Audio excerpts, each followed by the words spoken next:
The Velvet Cage. The morning light had not yet crept over the sloping rooftops of Yoshiwara, but a golden glimmer already shimmered behind the bamboo screens. The air smelled faintly of cherry blossoms and smoke. Somewhere in the distance, a paper fan fell with a soft thud, and a bird cried out as if it too had been startled awake. When Aiko's eyes opened, they didn't belong to the girl she had always been. They belonged to someone else. Someone adorned in a world of red silk, heavy lacquered hair, and painted smiles. She was not in her apartment anymore. The room was quiet, too quiet. Her bed, if it could be called that, was a futon laid across gleaming tatami floors. The walls were paper-thin, but behind them echoed the distant hum of footsteps and muffled feminine laughter. Aiko sat up, confused, heart pounding in her chest. Her limbs felt different, heavier, trained, and her hands were too delicate. She stumbled toward the mirror across the room, only to freeze. A face stared back at her that she didn't recognize. Long, ornate kanzashi pins decorated her dark, glossy hair. Her lips were painted in a bright vermilion, shaped into a doll's bow. Her eyes, her real eyes, blinked in horror behind that face. She was dressed in a resplendent kimono, intricately embroidered with gold cranes flying across a crimson dawn.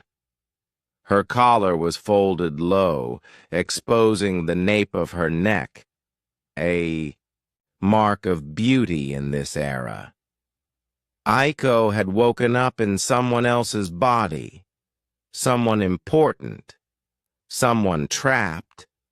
That someone was an Oiran, and not just any courtesan, but a Taiyu, the highest rank.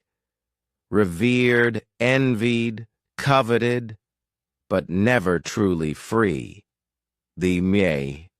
Memories weren't hers, yet they flooded her mind in splintered flashes, being trained to play the shamisen until her fingers bled. Reciting poetry and ancient Chinese texts until she could no longer feel the weight of her own thoughts. Being taught the subtle tilt of the head, the perfect angle of the wrist to pour, tea without breaking eye contact. But underneath it all was the memory of being sold into beauty, molded into perfection. In her real life, Aiko was a struggling screenwriter in modern Tokyo, a lover of coffee shops and late-night ramen. She barely remembered falling asleep, only that she had passed out from exhaustion at her desk. But here, in this strange, vivid, hyper-real dream, she was someone else entirely. And worse, it felt too real to be a dream. There was a knock at the door. Before she could respond, the shoji screen slid open, revealing a small girl with her hair tied in two tight buns. She bowed low. "Oh, Oiran-sama," the girl whispered, eyes cast down. "Your preparations must begin." Aiko stood frozen. The girl, no more than 10 years old, stepped forward and began gently undoing the intricate sash of her kimono. It took all of Aiko's strength not to flinch. Her body responded with practiced grace, but her mind screamed. She tried to speak, but her throat only released a whisper. "Who am I?" The girl paused. "You are Sayuri," she said softly. "Most beloved jewel of the Hanabira house." As the morning unfolded, she was bathed, powdered, painted, and bound into layer after layer of silk. Her feet slipped into impossibly tall lacquered komageta, the signature clogs of an Oiran. The moment she stepped outside, a hush fell over the entire courtyard. Servants and attendants lined the path like a procession, heads bowed in reverence. Even the sky seemed to hold its breath. Sayuri, or Aiko, trapped inside her, walked slowly, not just out of custom, but necessity. The clogs required an elegant shuffle, not steps, and her hips moved in a careful sway learned over years. Her body knew this world even if her mind did not. But as she moved through the narrow streets of Yoshiwara, passing vendors and samurai, something more painful than fear took root in her chest. Compassion. For every girl she saw looking up at, her in awe, dressed in rags and peeking from behind corners, she understood. They weren't admiring freedom. They were admiring survival. The world thought the Oiran were goddesses, untouchable, powerful, irresistible. But what Aiko began to realize, walking in the silk-draped footsteps of Sayuri, was that beauty was its own cage, one made of gold and adoration, one that robbed a woman of her right to choose. That night she was summoned to entertain a guest. He arrived drunk, smelling of sake and entitlement, and demanded poetry. Sayuri's mouth began to recite verses, flawlessly and with elegance. But Aiko's soul trembled beneath the surface. The man leaned closer. She could smell his breath, could feel the hunger in his eyes. And that's when it happened. Something snapped. She stood. "I will not entertain you tonight," she said, voice steady and calm. The room fell into stunned silence. The man laughed as if she were joking. When she didn't smile, he frowned. "You forget your place, Sayuri." Aiko held her chin high. "No, I just remembered it." He stood abruptly, his hand raised in rage, but a curtain was thrown open. Another figure stepped in, older, cold-eyed, dressed in a black kimono. The madam. She didn't yell. She didn't scream. She only bowed. "I apologize for Sayuri's behavior," she said flatly. "It will not happen again." But Aiko, Sayuri, didn't look away. That night, she was whipped. She didn't cry. She didn't scream. She let every lash carve the truth deeper into her. This was not beauty. This was ownership. In the darkness of her chamber, after the pain and shame and the thick smell of blood-soaked cloth, Aiko finally understood what her role was. It wasn't to become the perfect courtesan.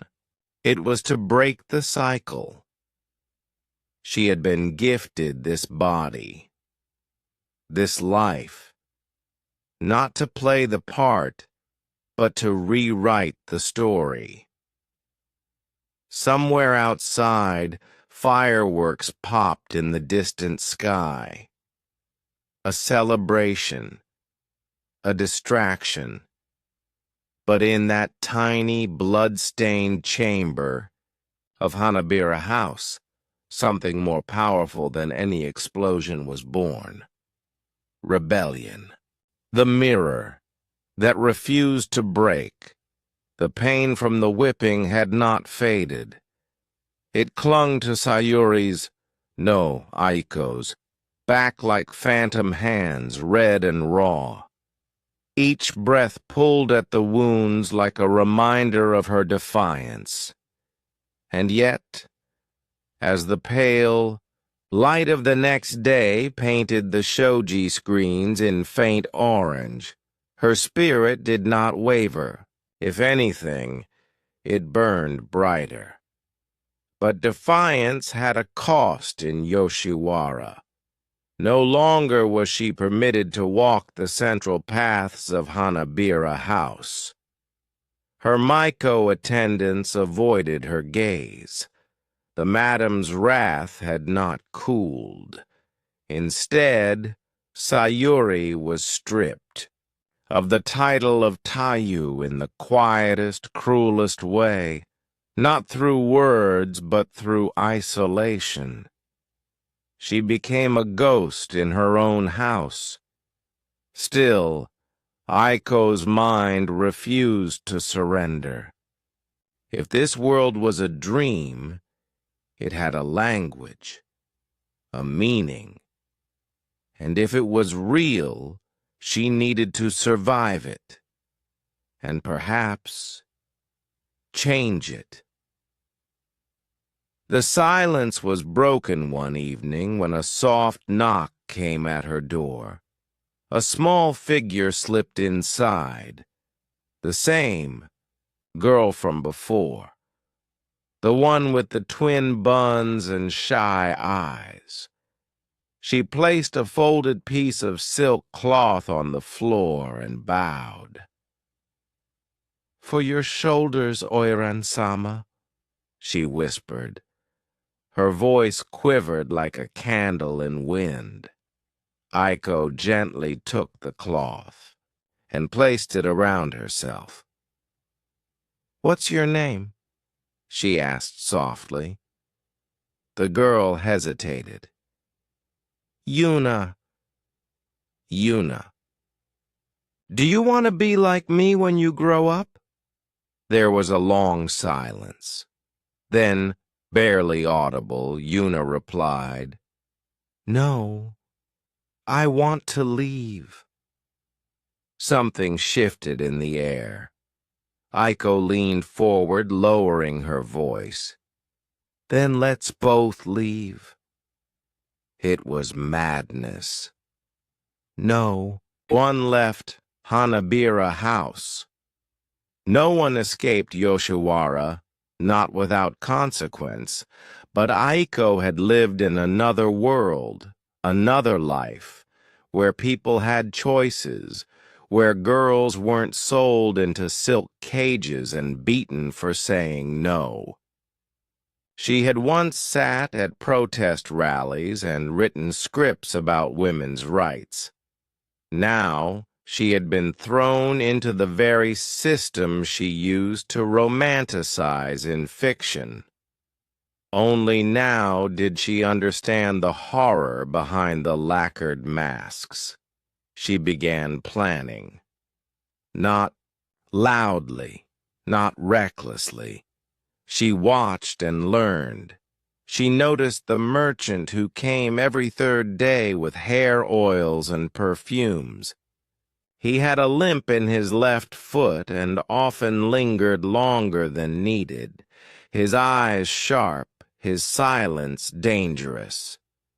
She noticed how the guards rotated shifts during the evening banquets, and which ones drank too much sake.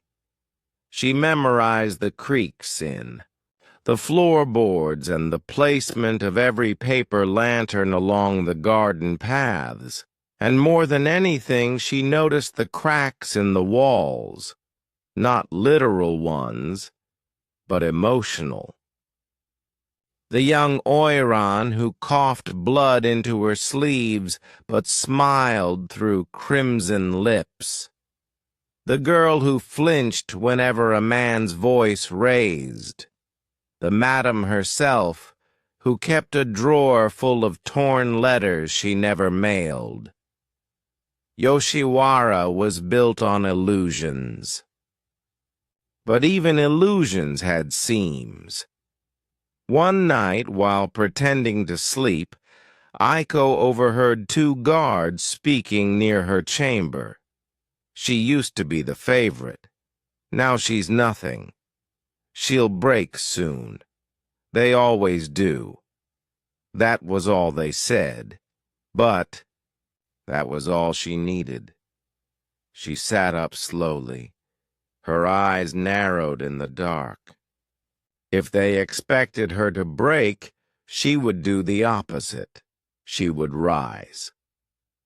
The next day she requested access to the library scrolls under the guise of refreshing her poetry.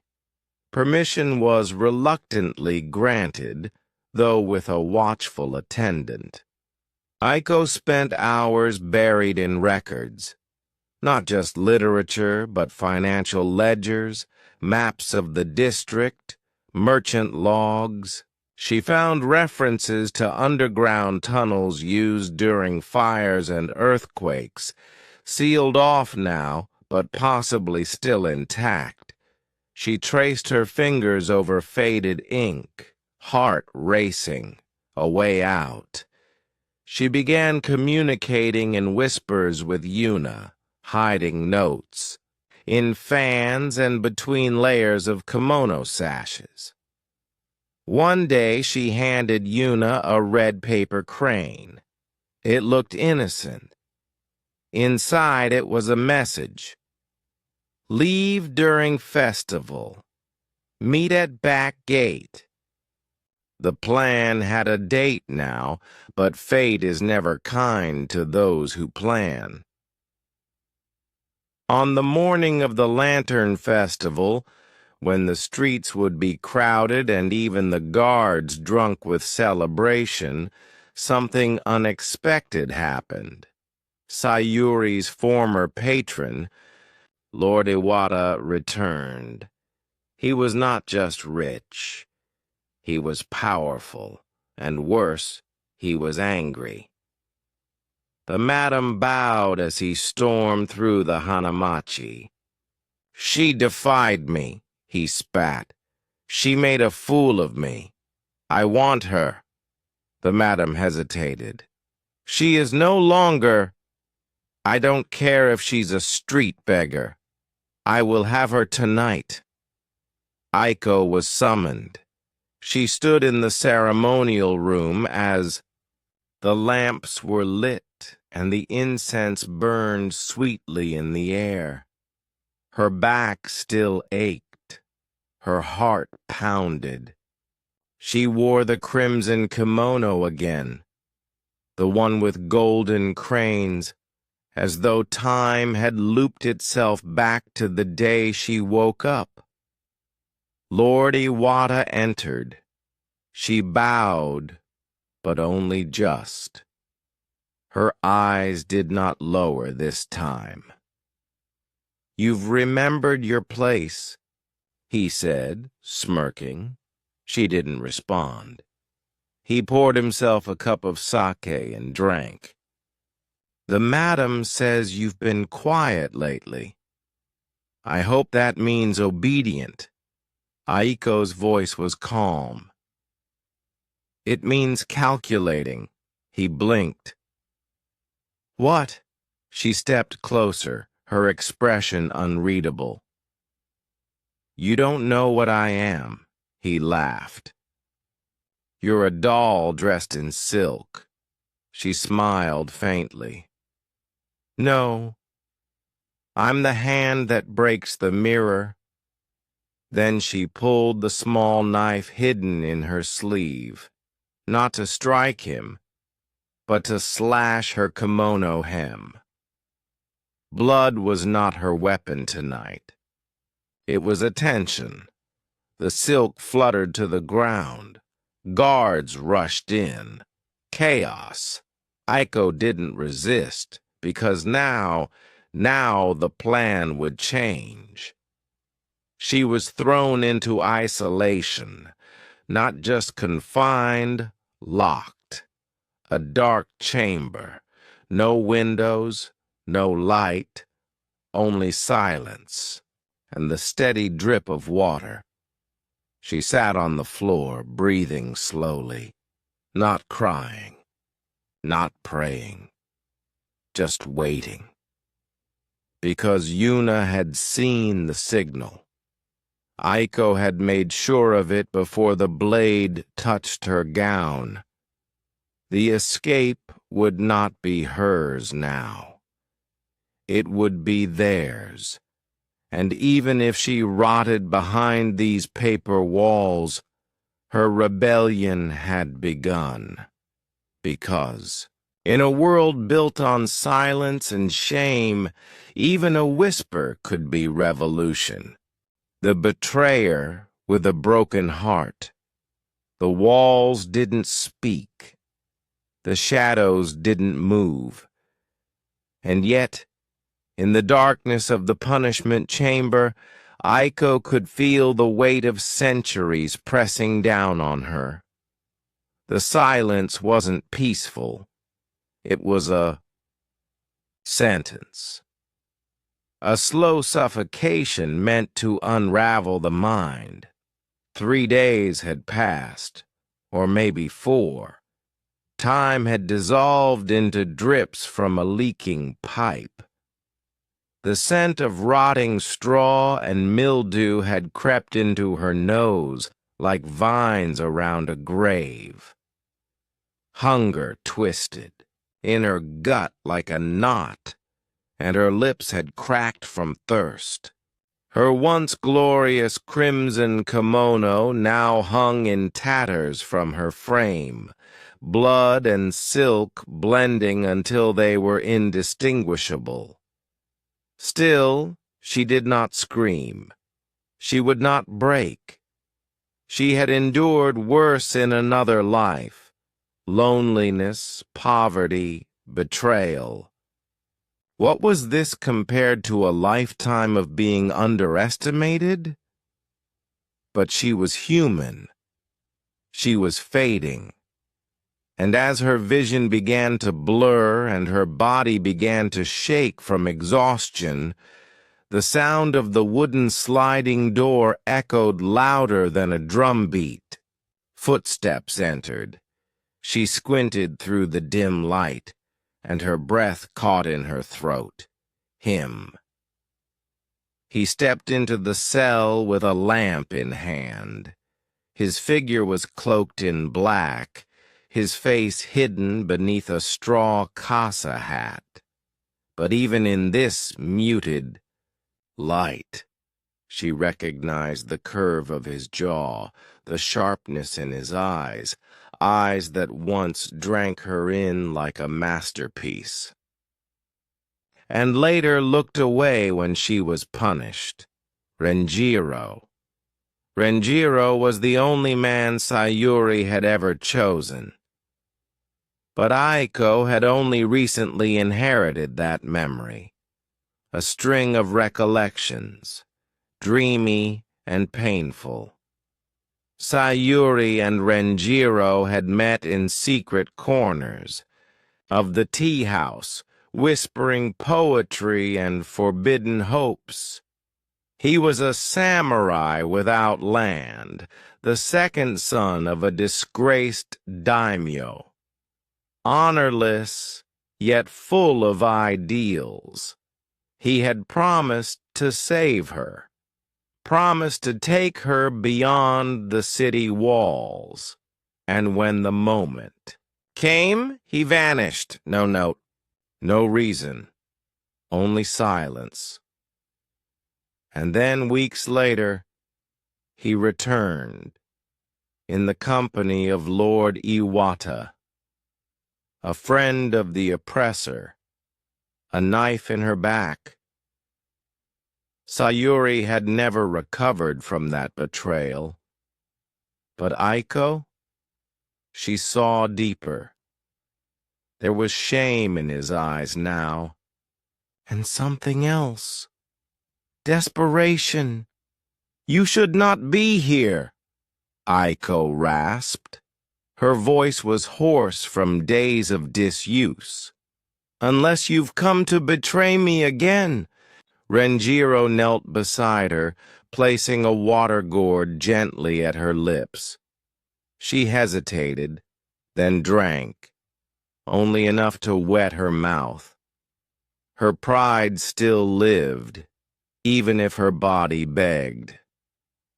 I didn't know what they would do to you, he murmured. Iwata. He gave me a position. I needed it. My brother. My mother.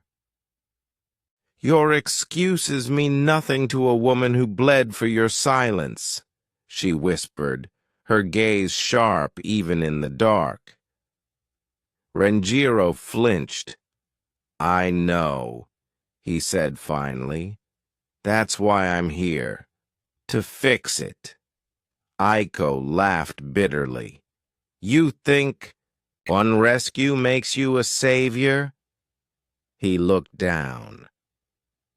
No. But I know where the tunnel is, and it's open. Her breath stopped. She studied him, her mind warring between instinct and strategy. Could he be trusted? Could anyone? But if he was lying, she had already lost everything, and if he wasn't, then this was the second chance Sayuri never got. They waited until the third hour of the rat, the dead of night. Renjiro returned in silence, wearing the uniform of the inner guards. He slipped her a black kimono, plain and clean, and helped. Her limp to her feet. Her body protested, but her soul surged forward. Every step out of that room felt like reclaiming a piece of herself. They crept through the empty halls, past silent courtyards bathed in moonlight, avoiding paper lanterns and watchful eyes. Aiko's heart thumped louder than her footsteps. Her vision was hazy, but her purpose was clear. Renjiro led her through a narrow hall near the back of the estate. A wall scroll hung there, a painting of a crane in flight. He lifted it and pressed a hidden panel. The wall creaked, revealing a narrow stone stairwell plunging downward. Aiko stared. A tunnel beneath Hanabira House, built not for escape, but for secrets. He handed her a cloth sack. Food, money, enough to make it to Shinagawa, maybe further. She opened it and gasped. Inside was not just money, but Sayuri's stolen journals. Her own writing, her dreams, her record of every injustice. You kept them? I read them, Renjiro said quietly. Every page, every word. I know I don't deserve your forgiveness, but I couldn't let your voice be erased. She blinked fast. The tears were not weakness. They were proof she had survived. They began their descent into the tunnel. The air grew cold and damp, thick with memories. Spider webs clung to the corners. Aiko's legs trembled, but Renjiro supported her. They moved quickly, pausing only when the ground shifted or the walls groaned with age. They didn't speak. There was no need. But halfway through the tunnel they heard it. Voices, footsteps, many. Torchlight flickered against the curved walls behind. Them! The madam had discovered the escape. Aiko turned to run, but froze. Ahead, the path split in two. Renjiro's face turned pale. I don't know which way. Aiko stared at the split, then closed her eyes and listened. The left tunnel echoed with the faint sound of waves. The right one, silence. The sea is left, she whispered. Trust me. They ran. The tunnel opened into a rocky path near the edge of the bay. The stars shimmered on the water. A boat was tied loosely to a wooden stake, barely large enough for two. This will take you to a fisherman's village. My friend owes me. He'll hide you. Aiko turned to him. And you? I'll stay. I'll lead them the wrong way. Buy you time. She hesitated. You could come. Renjiro looked away. I can't undo what I did, but I can start something better. Aiko touched his cheek, not with love, but with something deeper. Recognition. You already have. She stepped into the boat and pushed off. The sea swallowed the sound of approaching guards, and for the first time in this strange life, the wind tasted like freedom. But as the shoreline faded behind her, Aiko knew this was not the end. This was the beginning of the real fight, because escaping Yoshiwara was only the first battle. Now she would return, not as Sayuri the courtesan, but as Aiko, the woman who broke the mirror and refused to be trapped in silk again. The voice behind the paper walls. The oars had long since stopped moving. The boat drifted like a forgotten memory through dawn mist that clung to the surface of the sea. Aiko sat with her knees tucked to her chest. The rough wool cloak Renjiro had given her wrapped tightly around her shoulders. It smelled of cedar and smoke, a scent not of captivity, but of the woods, of distance from that velvet prison. She wasn't sure when she had last cried, but as the first rays of the sun broke across the horizon, she wept, not out of fear, not even from the physical pain still burning in her back. She wept because for the first time, she was free. The fisherman Renjiro had spoken of, Takao, found her hunched and barely conscious near the pier of a forgotten seaside village. He was gruff and quiet, with hands like knotted rope and a heart carved from loss. He brought her into his tiny hut and fed her broth, never once asking who she was. He knew.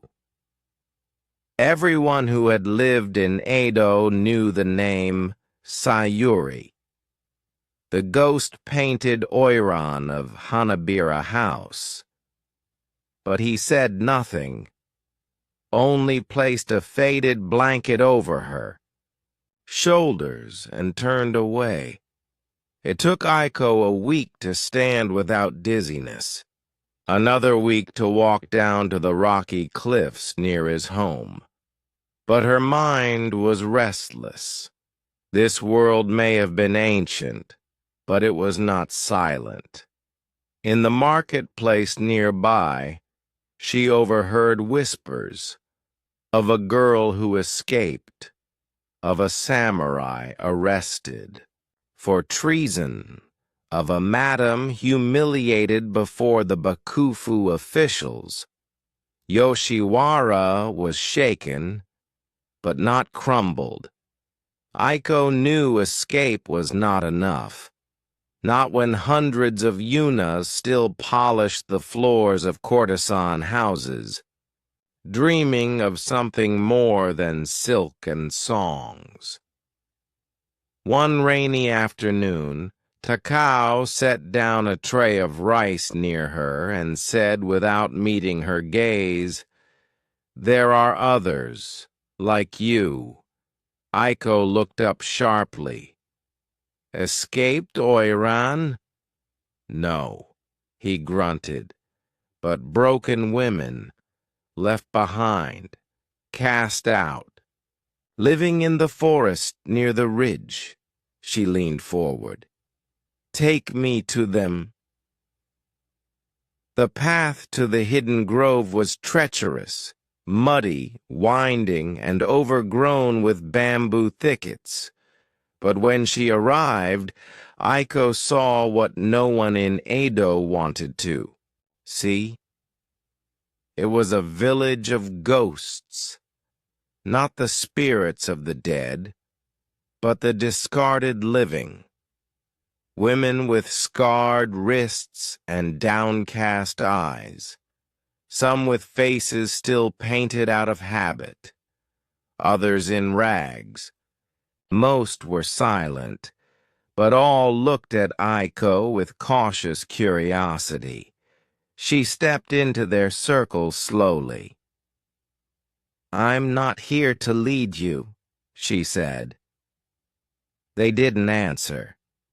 She continued, her voice trembling. "I was Sayuri. I escaped Yoshiwara." Still, no response. Then a single voice from the shadows whispered, "And what now?" What now? That question pierced Aiko's mind for days. What now? She spent her nights beneath thatched roofs listening to stories. Each woman had been sold, betrayed, discarded. Some had escaped, others released once they were too damaged to bring profit. One had hidden her daughter for years in a rice barrel to keep her from being taken to the pleasure districts. They had nothing. No names, no papers, no protection, and yet they had one another. That was power.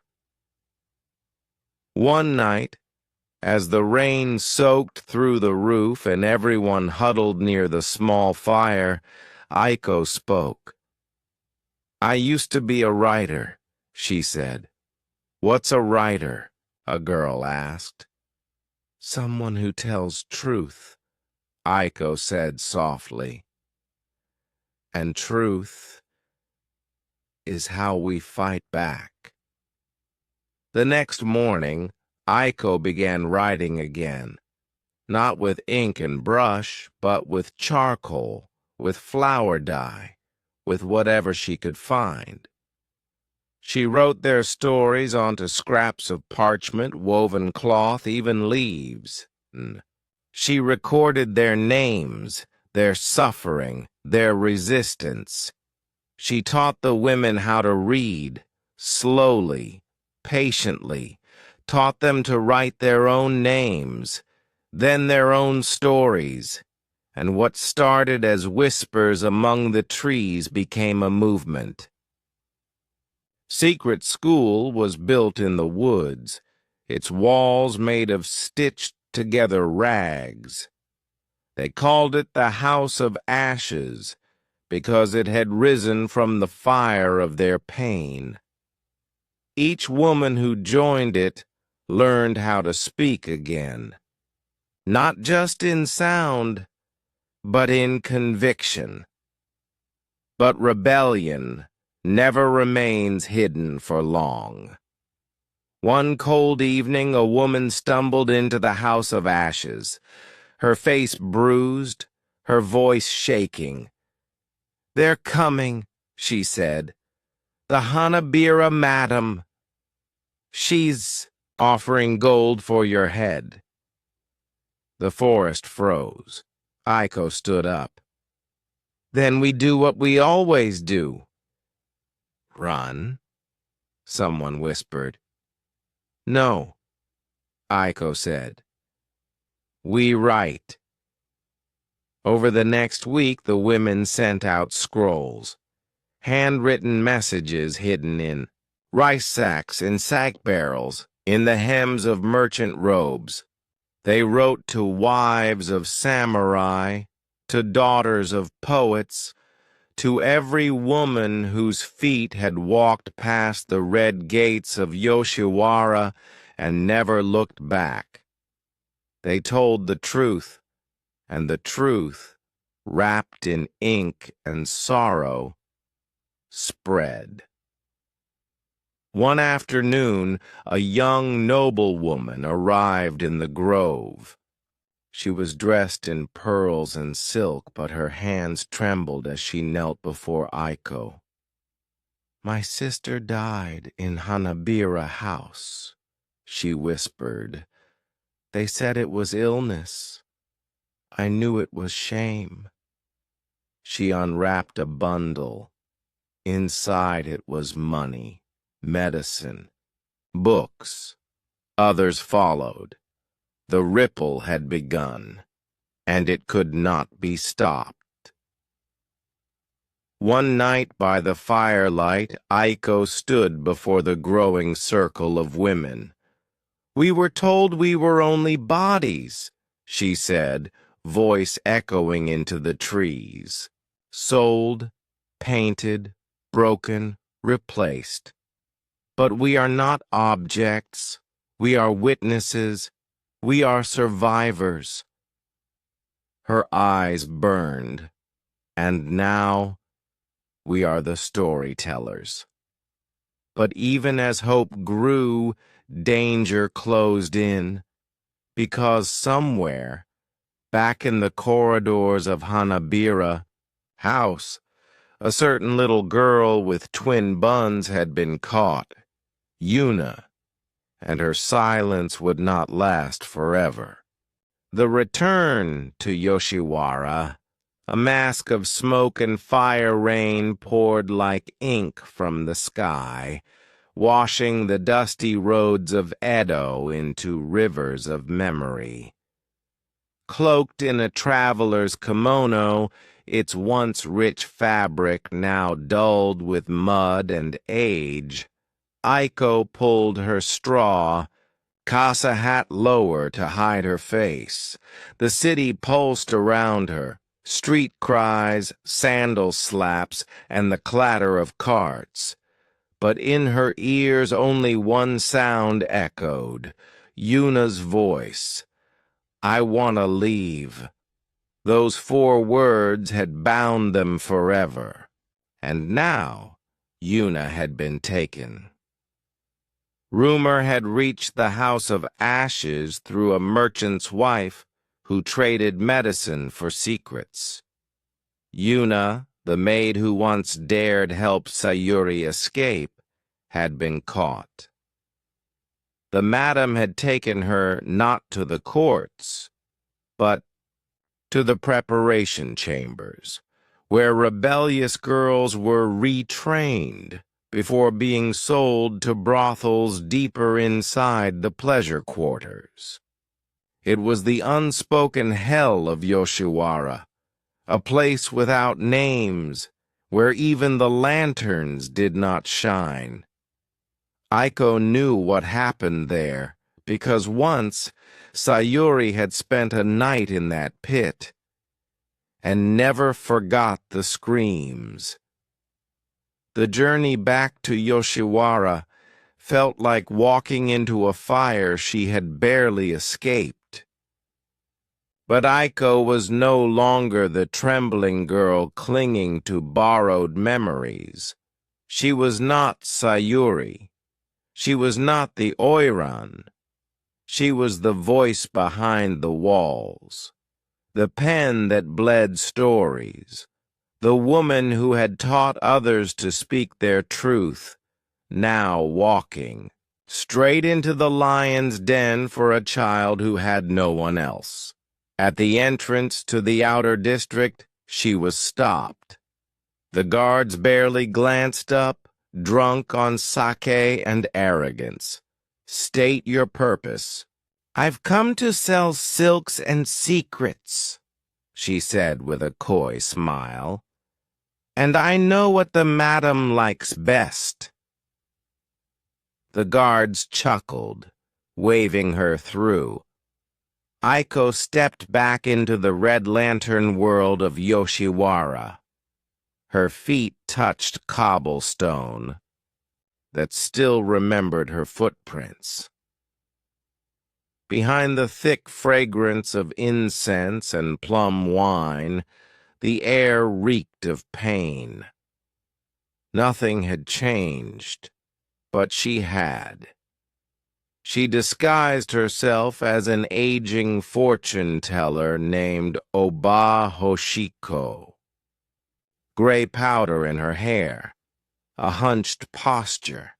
She spoke in riddles and earned coin reading the palms of curious samurai wives. But behind her blindfolded gaze, she watched. She observed the new shifts of guards, memorized the silent hand signs, the coded fan flicks that Oiran used to call for help. She slipped messages to laundry girls. She bribed a stable boy with sweets and ink. Bit by bit, she stitched a new map of Hanabira House, one made not with paper, but people. And in the shadows, she learned the truth. Yuna was alive, but not for long. The madam had scheduled her reintroduction, a polite word for public humiliation before sale, in just 3 days, unless Aiko stopped it. That night, Aiko returned to the hidden tea house where she and Renjiro had once met. She lit a single candle and placed a mirror beside it, the signal. At midnight, the door creaked open. He entered, but not Renjiro. It was the madam herself. Her presence filled the room like poison. "You're bold," the madam said, lowering her hood. "I knew the girl had a mentor. I didn't realize it was a ghost." Aiko removed her disguise. Her hair fell loose, her eyes no longer afraid. "You read the scrolls I sent," Aiko said calmly. The madam nodded slowly. "Each one burned hotter than the last. You've started something dangerous. I've started something honest. They're just girls, the madam said, voice flat. And the world doesn't change for girls. Aiko stepped forward. No, but it burns for them, one girl at a time. Silence fell. Then the madam whispered, Sayuri wrote poetry that made men weep. You write fire. A long pause. Finally, the madam turned to leave. There's a back gate. Midnight. Bring no one. If you fail, no one will remember you, not even the ash. The day of the ceremony arrived. Yoshiwara sparkled with lanterns and silk banners, hiding its rotting heart under layers of color. Men drank, women danced. But deep within Hanabira House, in the chamber of presentation, Yuna was bound in red, robes, lips painted, head bowed, a mask of beauty forced upon a trembling child.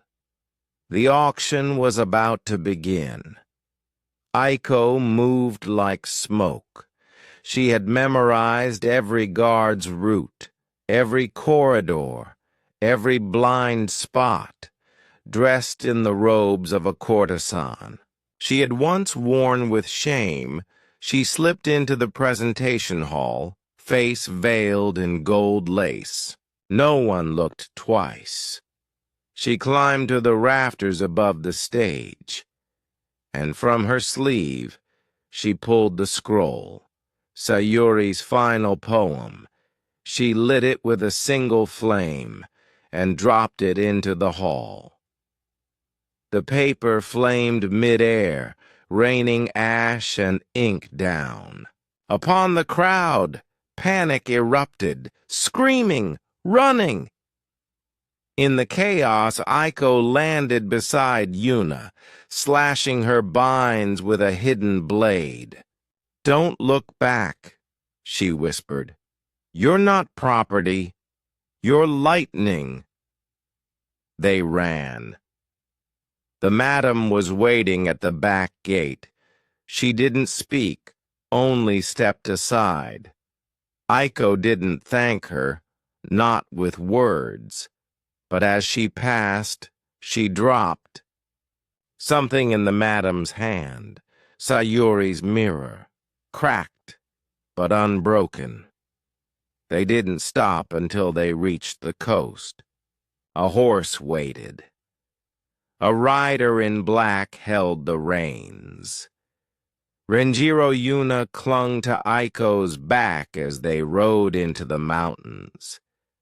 Behind them, smoke rose.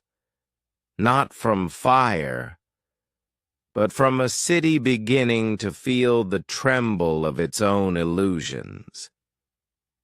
That night, as they reached the safety of a distant village, Yuna fell asleep in Aiko's arms, whispering, "You came back for me."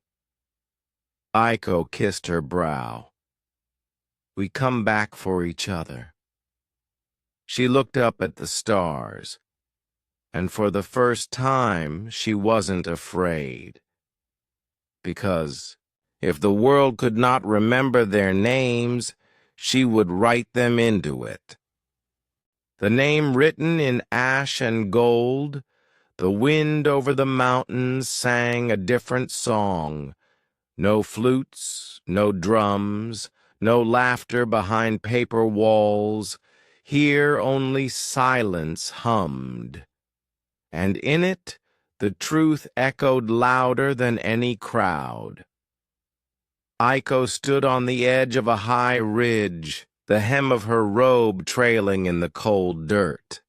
Behind her, Yuna slept under the protection of a cedar wood hut, her hair unbound, her cheeks flushed not with paint, but childhood.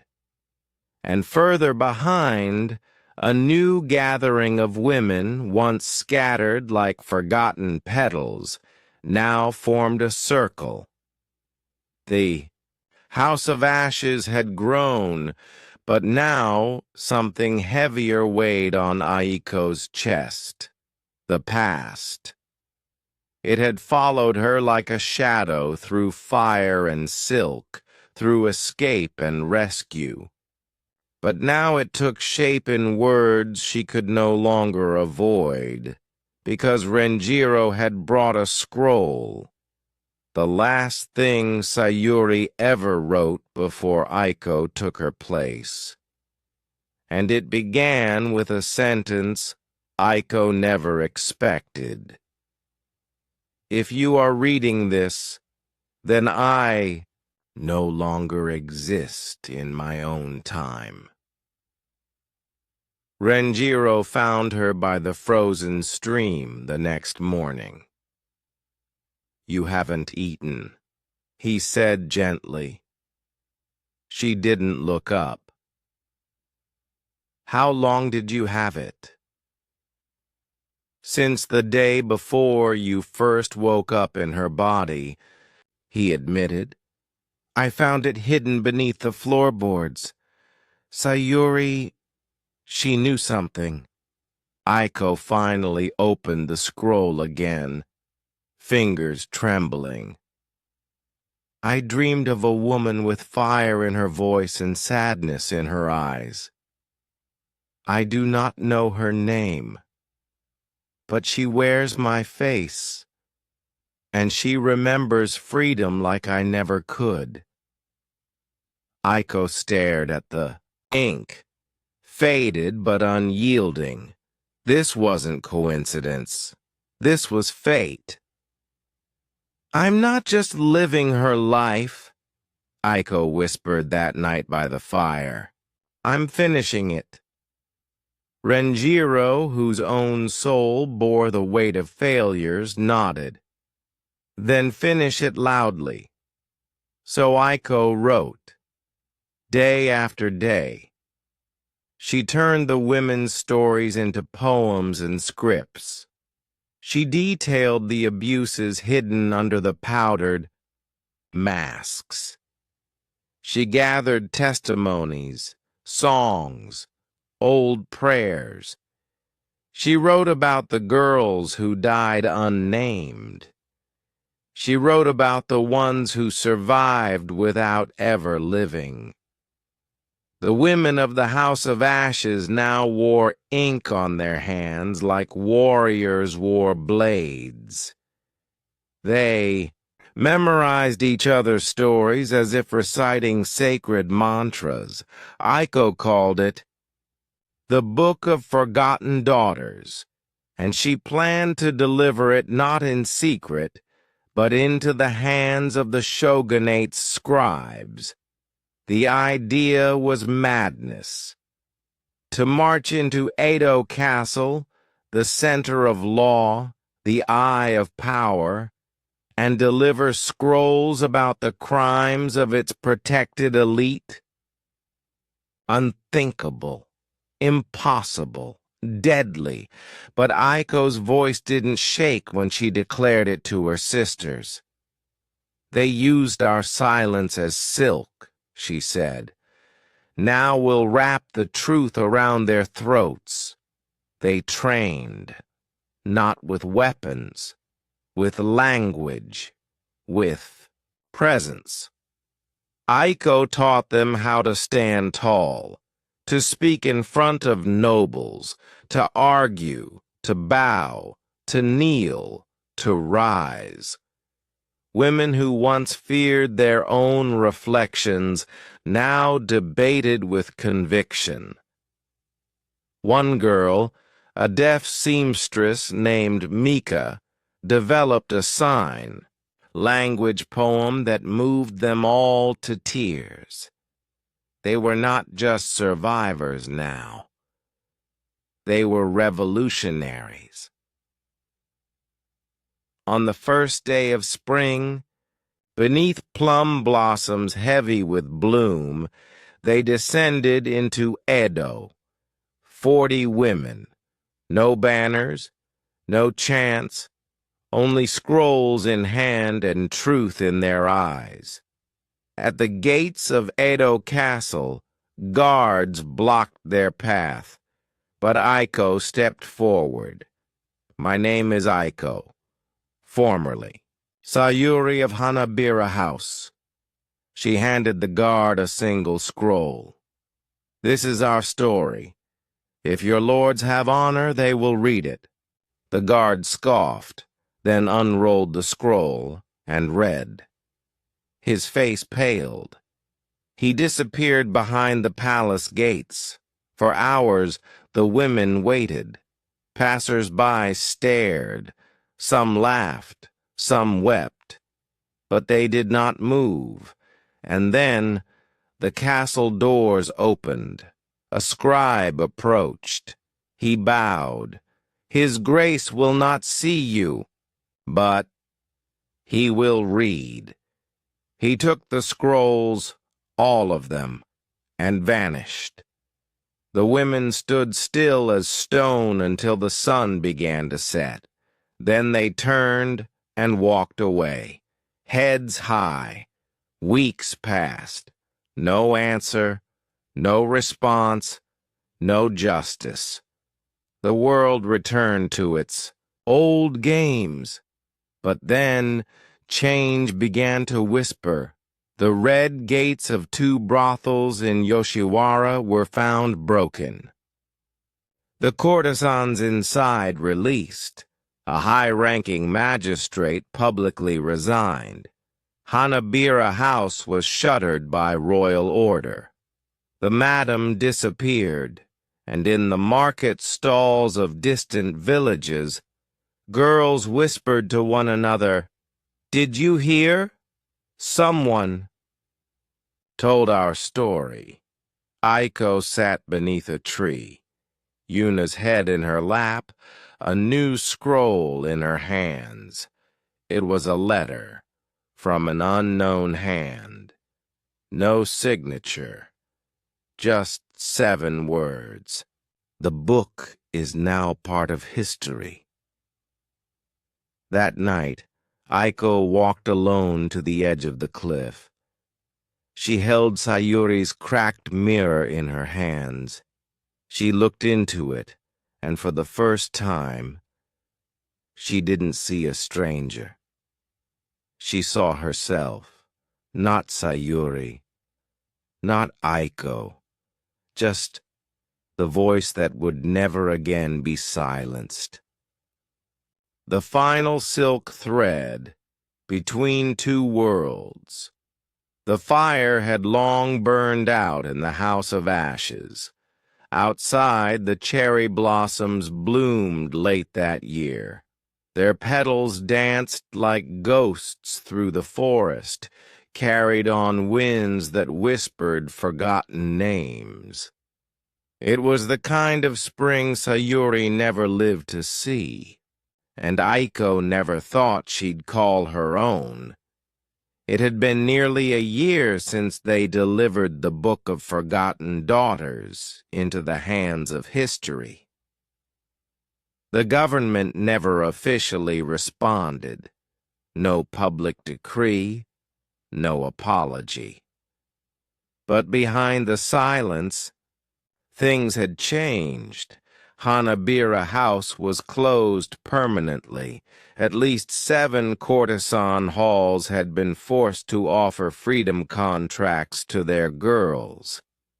And most importantly, no one dared speak the name Sayuri without reverence anymore. Her shame had become a spark. Her silence had become a scream, and that scream had become a song of liberation. But now, Aiko felt the ground shift once more beneath her feet, because she had begun to dream of home again, of neon lights, the clatter of trains, coffee mugs, blank Word documents, and the sound of her own name echoing in a time where women could own their words. Was it time to return, if she even could? Renjiro found her at the edge of the old cliff again, where the sea breathed below and the wind pulled at her robes like an old friend. He had grown quieter over the year, more humble. He no longer walked with the posture of a samurai, but with the soul of a man rebuilding his honor, brick by brick. "You're leaving, aren't you?" he said, voice steady. Aiko looked at him. "I don't know if it's leaving. Maybe just returning to where I came from." Renjiro stared at the horizon. "Will they remember you?" She smiled softly. "Maybe not, but I'll remember them." That evening, as stars spilled over the sky, Aiko sat before the mirror once more. Sayuri's mirror, cracked but whole. She had placed it in the center of the ceremonial circle, surrounded by lanterns lit with the names of every woman who had once lived without one. She closed her eyes and whispered, "I am not what was done to me. I am what I chose to become after." The mirror glowed, softly, warmly, and then a flicker, a pulse, a light that bent inward, not blinding but deep, as if pulling from a memory she had never lived. Aiko opened her eyes. The scent of incense was gone. The chill of the mountain air vanished. So did the soft fabric against her skin. Now she sat in a chair, her desk, her apartment, her world. The laptop was still open, the blinking cursor on her script, still waiting. Her fingers trembled. Slowly, she reached for the keyboard and typed, "Trapped in Silk and Shame, the Untold Story of Sayuri. Epilogue." The manuscript hit every major publisher like a storm. It wasn't just a novel. It wasn't just historical fiction. It was something else. A narrative stitched with the weight of memory, the elegance of grief, the power of resilience. Reviewers called it the voice of centuries. Critics praised its haunting realism and vivid feminine rage. But Aiko never told anyone the full truth, that she didn't just write Sayuri's story, she lived it. And one rainy afternoon, when the book was released in Japan, an elderly woman approached her at a signing. She wore a single kanzashi hairpin. Her eyes were dim but knowing. She whispered in broken English, "You came back, just to remember us." Aiko placed her hand over the woman's. "No, I came back because you never left." Final scene. The return to the mirror years. Later, Aiko stood in the Edo Museum of Women's History in front of a glass case. Inside it sat a red silk kimono with gold cranes, a cracked mirror, a handwritten scroll titled "The Book of Forgotten Daughters." Yuna, now a grown woman and published writer herself, stood beside her. "They think it's all fiction," she said with a grin. Aiko nodded. "Good," she whispered. "That means it's still ours." She turned to her reflection, and this time the mirror didn't show Sayuri. It showed a woman whole, a woman named Aiko, and beside her 1,000 reflections flickered. Every woman who ever dared to dream beyond silk and shame, and now they were free.